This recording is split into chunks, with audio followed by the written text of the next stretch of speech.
میری معلومات کے مطابق یہ جو لیکس آئی ہیں اس طرح کی میٹنگز میں ایک اور شخصیت بھی بیٹھا کرتے تھے.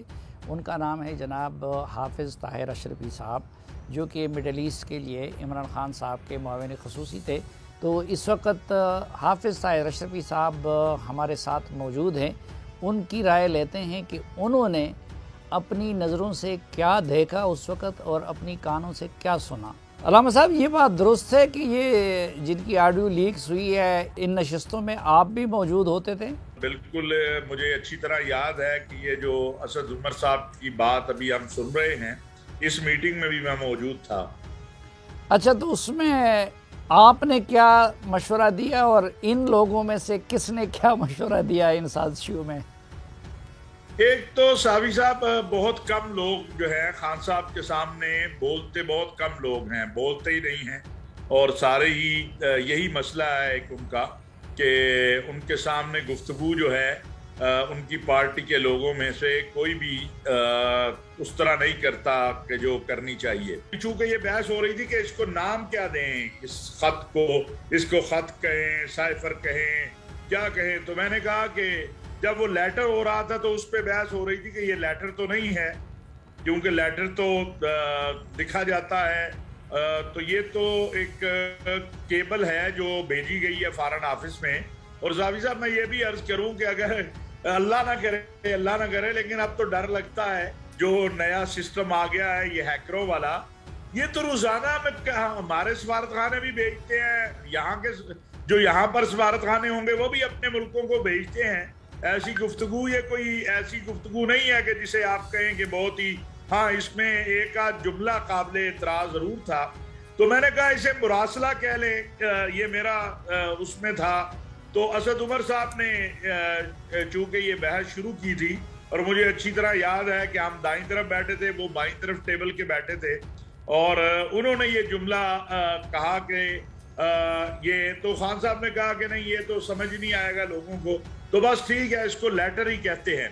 تو یہ بات درست ہے. اور یہ بھی بات درست ہے کہ عدم اعتماد آنے سے یعنی ووٹنگ سے ایک دن پہلے تک یہ موقف تھا خان صاحب کا کہ اس کو اس انداز میں کہ جس سے امریکہ سے براہ راست جو ہے وہ آمنا سامنا ہو جائے، اس طرح لے جایا جائے. اور یہ بالکل درست جو ہے یہ جو آئی ہے لیکس، اس میں یہی پہلے یا دوسری بریفنگ میں انہوں نے بڑی سختی کے ساتھ ہر ایک کو کہا تھا کہ اگر کسی نے امریکہ کا نام لیا تو پھر اسے میں خود دیکھوں گا، کوئی اس ملک کا نام نہ لے. اصل میں یہ تھا کہ شروع میں تو وہ بتا نہیں رہے تھے کون سا ملک ہے، شروع تو انہوں نے اس سے یہی کیا کہ ہمارے ہاتھ بہت زبردست چیز لگ گئی ہے اور اب ہم اس کے اوپر کھیلیں گے. اور ان کو جو ہے، جو آپ نے سنا بھی پچھلی جو آئی تھی آڈیو لیکس، لیکن پھر اس کے بعد ان کے اپنے منہ سے گفتگو کرتے ہوئے، کیونکہ کنٹرول تو ان کا نہیں رہتا ہے جذبات میں، تو انہوں نے امریکہ کا نام لے دیا. اچھا علامہ صاحب، اس وقت کیا خان صاحب یا ان کے ساتھیوں میں سے کسی کو واقعی جینونلی بھی یہ یقین تھا کہ ہماری حکومت کے خلاف امریکہ کوئی سازش کر رہا ہے، یا کہ نہیں سب کو یقین یہ تھا کہ سازش وازش کوئی نہیں ہے، لیکن بس ایک چیز ہاتھ آ گئی ہے اور بس اس سے کھیلنا ہے؟ صحافی صاحب، اگر جو بڑے اہم لوگ ہیں نا، اہم لوگ ہیں جو خان صاحب کے ساتھ 3 4 5 کر لیں، آپ ان سے حلف لیں، حلف کہ کیا انہیں یہ یقین تھا.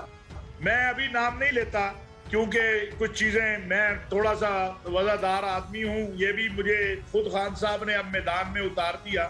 ہم خاندانی لوگ ہیں جس کے ساتھ اٹھتے بیٹھتے ہیں، بات نہیں کرتے، لیکن اب چونکہ انہوں نے خود آغاز کیا ہے، آپ پہلے 5 لوگ گن لیں. صحافی صاحب، میرا چیلنج ہے. نہیں تو انہوں نے تو سوشل میڈیا پہ میری طرح آپ کی محترمہ ماں کو بھی گالیاں پڑوا دی، تو اس کے بعد آپ اتنا احتیاط کیوں کر رہے ہیں؟ میں ویسے آج آپ کے پروگرام میں ایک سوال عمران خان صاحب سے پوچھنا چاہتا ہوں کہ آپ کی ماں تو بڑی پیاری ہے، آپ کو بڑی محترم ہے، آپ نے اس کے نام پہ شوکت خانم بنا دیا، کیا ہماری مائیں ہمیں محترم نہیں ہیں؟ آپ کی ماں اگر آپ کو پیاری ہے تو ہمیں بھی ہماری ماں اسی طرح پیاری ہے. جب میں وہ چیزیں دیکھتا ہوں، اب بھی جاری ہے سلسلہ، چونکہ یعنی بڑی عجیب بات یہ ہے کہ کہ وہ جاتے ہیں اور جا کہتے ہیں میں معافی مانگنے آیا ہوں عدالت میں. نہیں میں کہتا ہوں چلو ابھی آپ ان کے نام نہیں لیتے، لیکن اس وقت آپ بتا رہے تھے کہ جو 4-5 جو اہم قریبی لوگ تھے ان کو کیا یقین تھا کہ یہ ڈرامہ ہے لیکن ہم اس کو بس اس کے ساتھ کھیل رہے ہیں.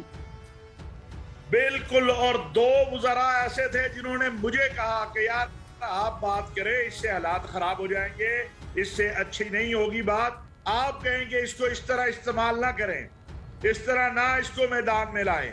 میں اس لیے کہتا ہوں پہلے 5 وزراء کو کہیں کہ آگے آپ کے پروگرام میں آ جائیں، حلفاً کہہ دیں کہ کیا ان کو یقین تھا کہ یہ امریکہ ہے اس کے پیچھے، یا وہ یہ کہہ رہے تھے کہ جب آپ کے ایم این ایز جو ہیں، آپ کے منسٹر جو ہیں، جب وہ آتے ہیں پرائم منسٹر ہاؤس میں، اول تو انہیں ٹائم نہیں ملتا، اور جب وہ آتے ہیں اور آگے سے وہ بستی کروا کے جاتے ہیں خان صاحب سے نہیں، جو آگے خان صاحب کے 1-2 کرندے تھے ان سے، اور اعظم خان جو ان کا حشر کرتا تھا. تو سوال تو صافی صاحب ایک بڑا اہم یہ ہے کہ 22ویں گریڈ کا اس ملک کے مال پر، اس ملک کے پیسے کے اوپر بیٹھا افسر جو ہے وہ اتنی بڑی بددیانتی کرتا ہے کہ وہ کہتا ہے چلیں جی منٹس کو چینج کر دیتے ہیں، پاکستان کا کوئی نظام اس کو پکڑے گا؟ کوئی نہیں پکڑے گا انہیں. اس خائن کو کون پکڑے گا؟ مجھے یہ بتائیں نا. عمران خان کو تو ایک طرف رکھیں، اس کو راستہ دکھانے والے یہ جو اعظم خان صاحب ہیں جو کہتے ہیں ہم منٹس ہی چینج کر دیں گے، ان کو کوئی پکڑے گا؟ کوئی نظام ان پہ گرفت کرے گا؟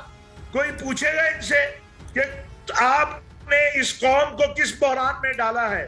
اور امریکہ کو چھوڑے، یہ جو ایم این ایز گئے ہیں آپ سب کو لے آئیں، یہ کیوں گئے؟ کیوں چھوڑا انہوں نے؟ کیا وجہ ہے؟ ایک طرف وہ اس بنیاد پہ ایک پورا بیانیہ بنا رہے ہیں اور آج تک اسی ڈھول کو پیٹ رہے ہیں، اور دوسری طرف وہ بار بار امریکہ سے اتنے ڈرے ہوئے ہیں کہ ان سب کو کہتے ہیں کہ امریکہ کا نام نہیں لینا ہے، امریکہ کا نام نہیں لینا ہے. تو یہ امریکہ کا نام لینے سے اس وقت وہ کیوں منع کر رہے ہیں اور بعد میں انہوں نے خود لینا کیوں شروع کر دیا؟ اصل میں ان کے اپنے جو ساتھی تھے بشمول وزارت خارجہ، وہ ان سے یہ بات کہہ رہی تھی کہ جی خدا کے لیے اس کو اس انداز میں مت لے کر جائیں، اس کو اس طرح مت کریں. اور میرا سوال صافی صاحب یہ ہے کہ امریکہ نے ان کو نکالا ہے نا، تو اب امریکنوں کے ذریعے وہ کیوں معافی مانگ رہے ہیں؟ آپ کو بھی پتا ہے میں کیا کہنا چاہ رہا ہوں. جی جی. اب وہ امریکن اور برٹش اور یورپین ان کے ذریعے کیوں معافی مانگ رہے ہیں؟ ان کو کیوں بیچ میں ڈال رہے ہیں؟ جب امریکہ نے نکالا ہے تو پھر امریکہ تو انہیں واپس نہیں لانا چاہتا نا، لیکن وہ بڑے بڑے سفارتکاری کے ماہروں کو بلاتے ہیں، پھر ان کو پتہ نہیں کہاں کہاں روانہ کرتے ہیں. تو یہ بھی تو ایک سوال تو پیدا ہوگا کہ یا امریکہ کے ایک طبقے نے انہیں نکالا ہے، دوسرا طبقہ انہیں لانا چاہتا ہے. بہت شکریہ